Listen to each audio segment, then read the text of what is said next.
রাশিয়ায় বিদ্যুতের 18% আসে 35টা আণবিক বিদ্যুৎ ইউনিট থেকে। নতুন নতুন আণবিক বিদ্যুৎ কেন্দ্র স্থাপনের কাজের পাশাপাশি পুরনো ইউনিটগুলি আধুনিকায়ন করছে সে দেশের সরকার। বর্তমানে চলছে 10টি নতুন ইউনিটের কাজ। বিশ্বের বিভিন্ন দেশে আরও 19টি ইউনিট নির্মাণ করছে রাশিয়া। এরকমই একটি বিদ্যুৎ কেন্দ্র তৈরি হবে বাংলাদেশের রূপপুরে। 1000 মেগাওয়াট বিদ্যুৎ তৈরি হবে 2টি আণবিক বিদ্যুৎ ইউনিট থেকে। এগুলির জ্বালানি ইউরেনিয়ামও সরবরাহ করবে রাশিয়া। এটিকে একটি ছোট ট্যাবলেট মনে হতে পারে, কিন্তু ইউরেনিয়ামের এই ছোট ট্যাবলেটটি দিয়ে আপনি জ্বালানি পাবেন 50 ব্যারেল তেলের সমান, অথবা 40 টন কয়লার সমান, অথবা 900 কিউবিক মিটার গ্যাসের সমান। এই ইউরেনিয়ামটি, এটি যদিও আসল ইউরেনিয়ামের ট্যাবলেট নয়, কিন্তু একদমই এটি একটি রেপ্লিকা, যে ইউরেনিয়াম দিয়ে আপনি এই পরিমাণ জ্বালানি পাবেন।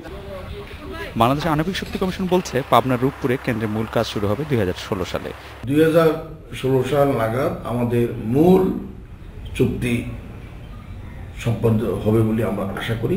নিউক্লিয়ার আইল্যান্ড কনস্ট্রাকশন, যেখানে নিউক্লিয়ার পাওয়ার প্ল্যান্টের মেজর ওয়ার্কস যেখানে, এবং 2021 সাল নাগাদ আমরা আশা করি আমাদের এই পরিকল্পনা অনুযায়ী আমরা বিদ্যুৎ উৎপাদন সক্ষম। বর্তমানে রূপপুর অবকাঠামো নির্মাণ কাজ চলছে বলে জানিয়েছে পরমাণু শক্তি কমিশন।